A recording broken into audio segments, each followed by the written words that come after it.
Hey everybody, how you doing? Well, that's good. Welcome to PHLY Flyers Pregame, presented by Bet365. Whatever the moment, it's never ordinary at Bet365. My name is Bill Matz. I'm your director of fun and games for the evening. Joining me live in the Xfinity studio, it is Mr. Flyperbole himself. It's Steve Jaco. What's going on tonight, Steve? Bill, besides being sinking slowly in this chair here, I'm doing great.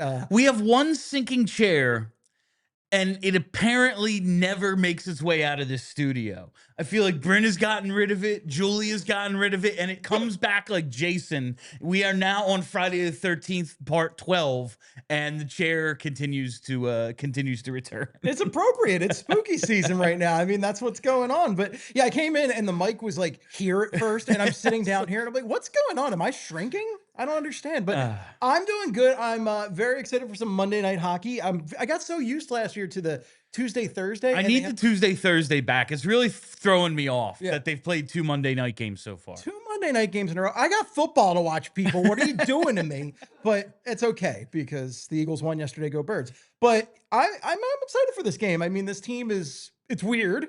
They've played better than you expected in games, but as we are going to talk about, the guy you want to see do the best on the team has not been doing the best, and it's the center of a lot of controversy. Yeah. So we're winning, but at what cost? And we'll get to the Michkov stuff in a second. I want to talk about tonight's lineup because we have some changes, some things staying the same. But I got to tell you about the Anaheim trip. Come on out with us to Anaheim. That's right. With Philly Sports Trips, this is going to be an outstanding time. March 17th to the 22nd, Philly Sports Trips is sending us out west for the California takeover. We are going to the Honda Center to see the Ducks and Flyers play. We are going to the arena formerly known as the Staples Center to see the Flyers take on the Kings. We're going to have a watch party for Flyers Sharks. It's going to be a damn good time.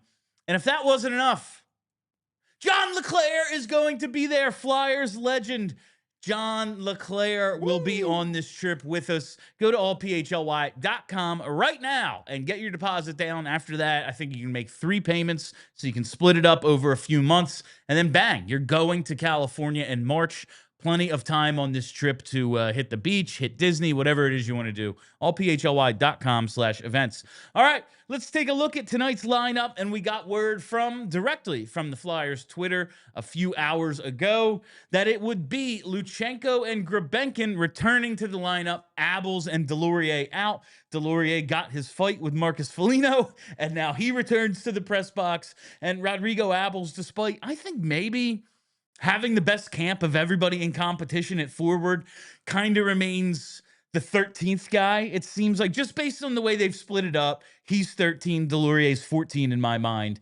And he's back to the press box, and we have Luchenko and Grebenkin coming in. How you feeling? I'm feeling good. I mean, I like getting a look at these guys. I like seeing what they have for us. Luchenko, who knows how many more games of this we have? It's a lot like last season where it just feels like we're getting kind of an extended look at him with the big club, seeing exactly where he is. And Grebenkin, I just think he plays fun hockey. I like seeing him out there, and it's a hell of a lot better than seeing Nick Delorier, as much as I enjoyed that fight. It was a good fight. Don't get me wrong. Great fight. I wish, you know what bothers me? You got a bone to pick? You got an axe to grind here, Bill Matz? Yeah. You have these guys on your roster and you're not allowed to dress them. So, like, if someone gets hurt, you just got to be short. Like, oh, yeah, man, we lost a defenseman. We have 2, like, the Flyers only have 1 in the press box, but say you carry 8. You have 8 defensemen on your roster. 1 gets hurt in a game, and you're like, we got to play with 5. Like, I'll never understand. You're cap compliant. There's no reason there. Is it like the bench isn't big enough? Like, well, we'd have to take away 3 front row seats, so we obviously can't expand the benches. I don't get it. I don't get it in hockey. I don't get it in football. The guys on your roster are the guys on your roster. They dressed Nick Delorier and played him for 4 minutes and I think 54 seconds the other night. What's the difference between that and having it like, all right, If he doesn't play, he doesn't play, or he gets 3 shifts. What the hell's the difference? I don't get the idea of having the roster and then the game day roster be different, but it doesn't matter. I'm in agreement, Bill. I think it's ridiculous. It's stupid. I think every team should have one slot for a goon to just be able to sit there. Yeah. And then you can ring a bell like in boxing, like you actually have the boxing bell. You go ring, ring, and then Delorier comes on out. He's actually got boxing gloves on. I think it'd be awesome. I'd like if even like a specialist, like a Jordan Wheel type or something like that, who, all right, maybe we don't want to play him like in a game against the Florida Panthers or something. Sure. But then it's 3-3 through regulation. We're going to 3-on-3. We're going to a shootout. Here comes the offensive specialist. Like, that would be fun. I don't know. Anyway. I think you're onto something, Bill. Let's go pitch it to Pittman. So those are the changes in the lineup tonight. Luchenko, Grabenkin in, Abels, Delorier out. Defense appears to be staying the same, and Charlie has tweeted the lines. We actually have the lineup tonight, and it's a little interesting. Ooh. We have Coots and Konechny staying together. Tippett finding himself on the wing on that line where he found himself in place of Matvei Michkov for a lot of the third period on Saturday's game. Don't love the circumstances of that, but I will say Owen Tippett has done a lot this season to kind of earn that, actually leading the team in shots right now with 14. It's hard to argue with what we've seen out of Owen Tippett. I thought Saturday was one of... He's played some really good games, and like it gets lost. Like, I don't know, they play 82 a year. It's like, oh, that Buffalo game that he played in 2023, that one. But like, just like that was the quintessential Tippett game. That's exactly what I need. They had momentum early. All of a sudden, it drains out. Wild kind of take over for a little bit, and then bang. Tippett is off to the races, doesn't score, but kind of creates a chance just with his speed, just with his ability, gets that backhand off, and suddenly momentum started to swing the other way. He eventually scores the game-tying goal. I think he's earned the spot on the nominal top line. Of course, Cates, Forster, Brink stays together. That fourth line, Luchenko, Grabenkin, Hathaway. The third line is the one that we've been waiting to see. Let's go! It is Zegras and Dvorak. They've kind of been tied together playing the hybrid wing center thing. If you want to read more about that, go to allphly.com and check out Charlie's article. For diehards, he just wrote about this duo and how Zegras is kind of adapting to the wing center hybrid position he's playing. And with Trevor Zegras, we have Matvei Michkov. I love this, trying to get the guy going by just putting him on a line with somebody who has shown flashes. I don't know if we've seen Zegras at his absolute best, but we've definitely seen him create. He's created basically a goal in each game he's played since the first one. He's on a 4-game assist streak. I love this. I'm excited about it. I'm big time into this. Let the guys cook, right? Put the chefs together and let them cook. I mean, you just have offensively creative guys working together, and I think that's really exciting.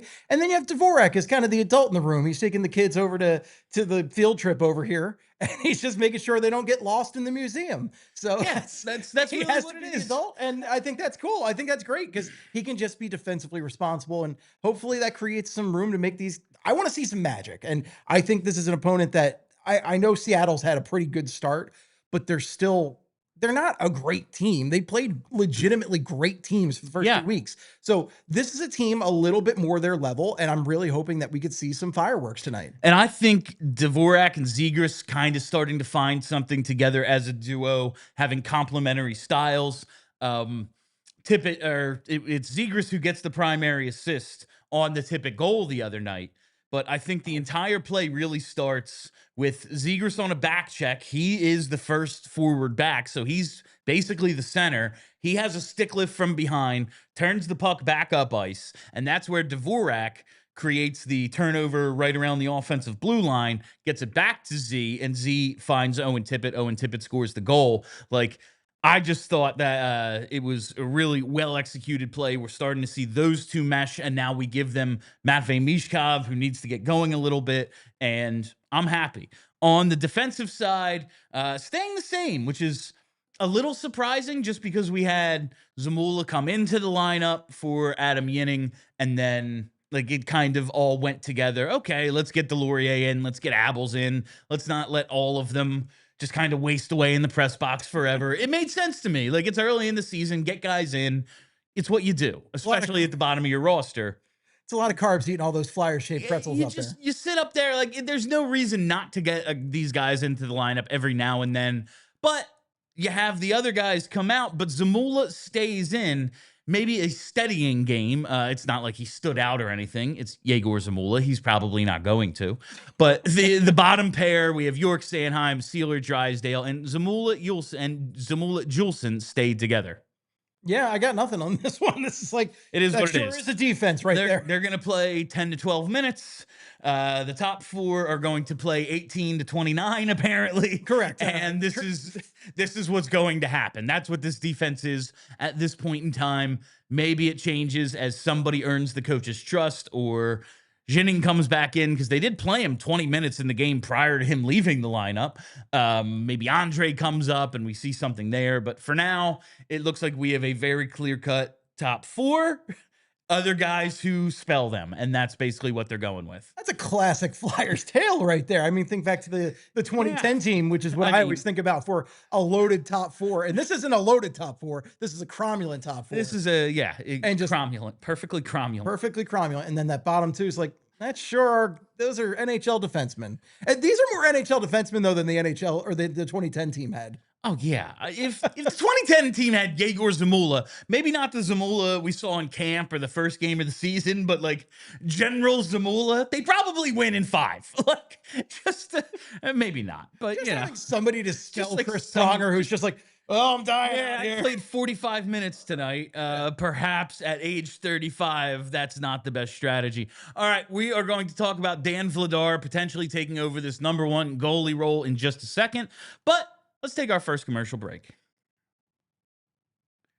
Whatever the moment, it's never ordinary at Bet365. From their 90 million users worldwide to their almost 800,000 live stream events each year, and the early payout offers across the NBA, MLB, college, and pro football, and of course the NHL, where if you take a team on the money line or have them as part of your parlay and they go up by 3 goals, you win. No need to sweat out the rest of the game. I love the early payout offer. That's why all my action for the NHL and everything goes through Bet365. And we have breaking news from our friends at Bet365.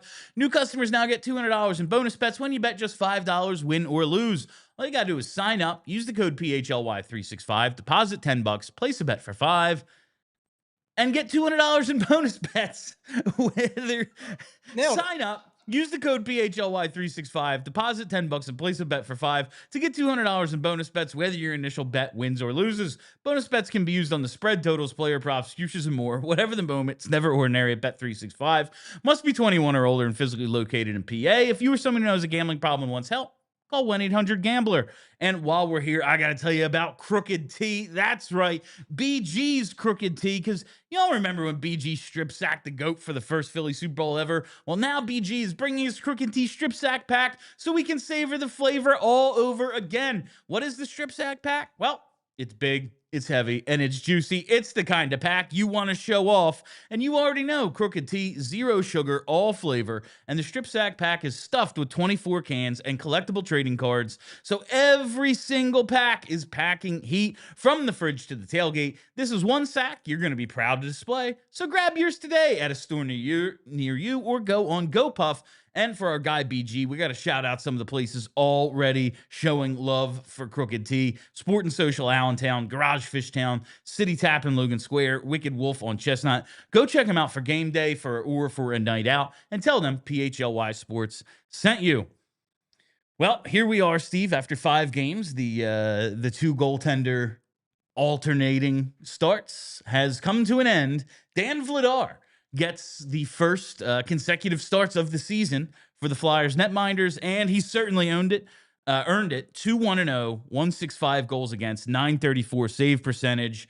He has been real good for them in the, listen, it's 3 starts, but but it was, I will give him a lot of credit. I think it was like 3 starts and I crowned Peter Mrazek, so here we are. Rick Tocchet, basically me. Yeah, that was a huge mistake. It is what it is. Huge mistake, Bill. But yeah, I mean, Vladar's been great so far, and he had to play the Florida Panthers twice, which is ridiculous.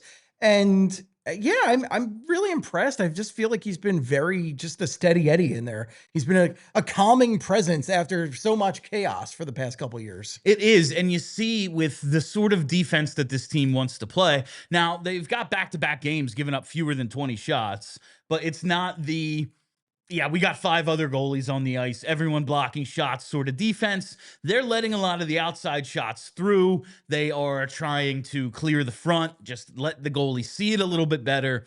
That strategy is you can take it a lot better when you have confidence that the goalie is going to stop the clean shot. And he has certainly done that thus far. He's given up no more than 2 goals in any game.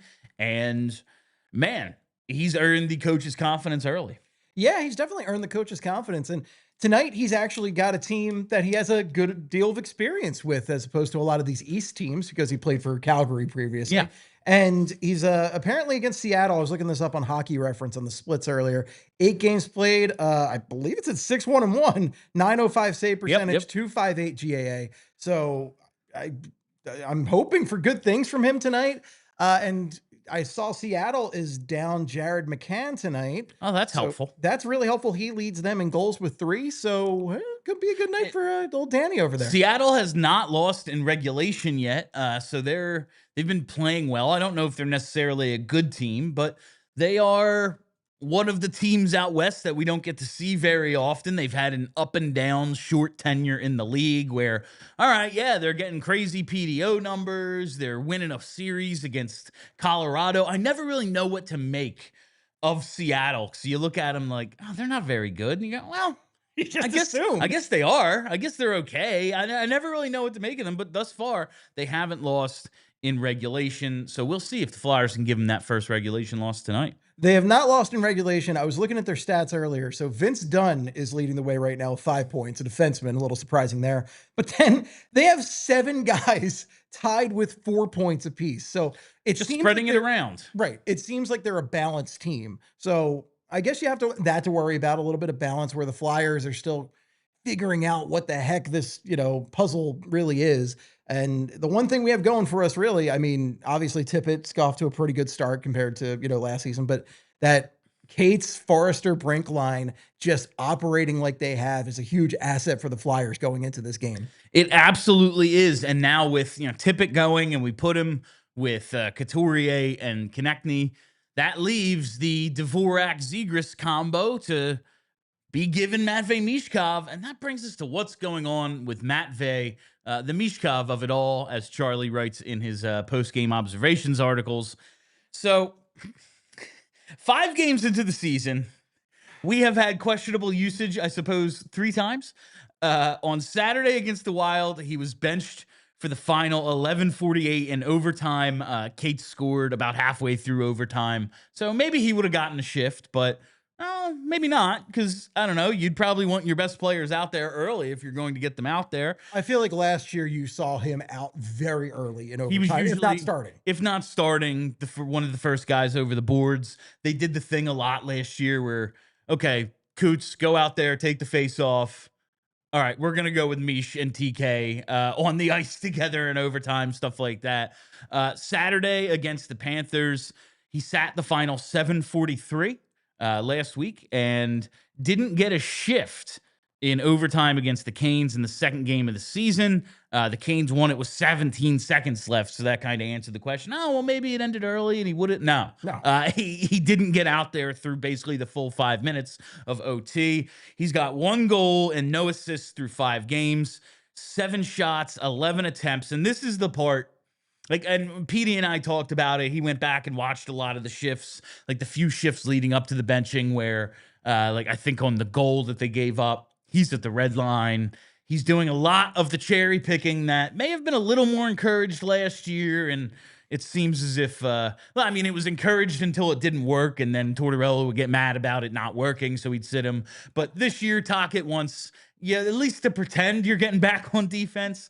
And Michkov seems resistant or just not fully grasping, whatever it is. He's not feeling it. We've talked about his conditioning. We've talked about his relationship with the coach. Charlie said after the game this seems like more of a controversy on Twitter than it is in the locker room, because in the locker room after the win, Mish was enjoying himself with everybody else. It's not like he was doing the AJ Brown. He's got to tweet a bunch of weird quotes and stuff. Like, so I suppose we have to kind of take it for what it is. But the thing that's concerning to me, 7 shots on goal, 11 attempts. That's 2.2 shot attempts per game. He averaged right around 4.5 shot attempts a game last year as a rookie. And it's not like those numbers picked up halfway through. He was confident in firing the puck from basically game 1 last year. Right. And he just doesn't seem to have that confidence right now. He doesn't seem to have that swagger. He even seemed to have it in preseason, but it just seems to be missing so far in the regular season. And it sucks to watch because we're here to see this superstar in the making be a superstar in the making. And we're not seeing that. And that's what was so fun about last season. We were seeing him go out and just, I was going to say ball out, but it's, hockey. So puck out, I guess, is the term there. Sure. But he was just being an awesome player every night. And we're just not seeing that. And it kind of sucks. Like, you're seeing the team win and be competitive, but they're low scoring games. And you're seeing Michkov on the bench. The picture that we had for the graphic there is just like the saltiest, like he's just frowning, like upset. And I hate to see that. It's such a bummer. And one thing I wanted out of this season, I think the thing I wanted the most was for him to just be great. Like, look at that face. That is a miserable, miserable man right there. And I get it. Listen, I saw a lot of people like, oh, he looked miserable on the bench in the third period. And like, listen, he should be. You shouldn't be happy. I also hate trying to read body language and stuff when people are at work. Cause like, oh God, sometimes I'm at work and I work here. It's not like a hard job. And if you just saw me sitting out there doing stuff, you'd be like, Bill's thinking. I'm just like reading Hockey Reference and trying to like add stuff together right now. And math is hard for me. So like I have a scowl on my face, Oh, I feel that so hard because my first job, I had a miserable job. It was a phone survey job. And there were some people who were inexplicably chipper there and like cheery about it. And we had this like snowstorm night where I ended up at a diner with a bunch of randos from the work. And this one guy's like, I never talked to you before because I thought you were mean. And I'm like, no, I'm just miserable at this job all day. We're doing phone surveys. Of course I'm miserable. So yeah, I feel that very much. All right. Yeah, that was a really, really wonderful comment we just saw. Hit the like button. 83, not bad. But listen, we got to get to 100 on pregame. Come on.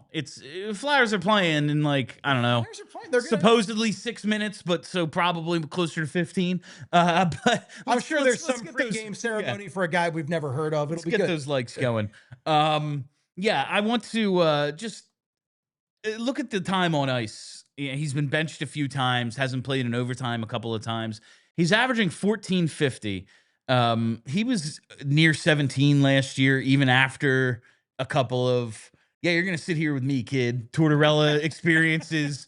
And he's only played one game, 15 or more minutes. The Winnipeg game, of course, they're trailing basically the whole way.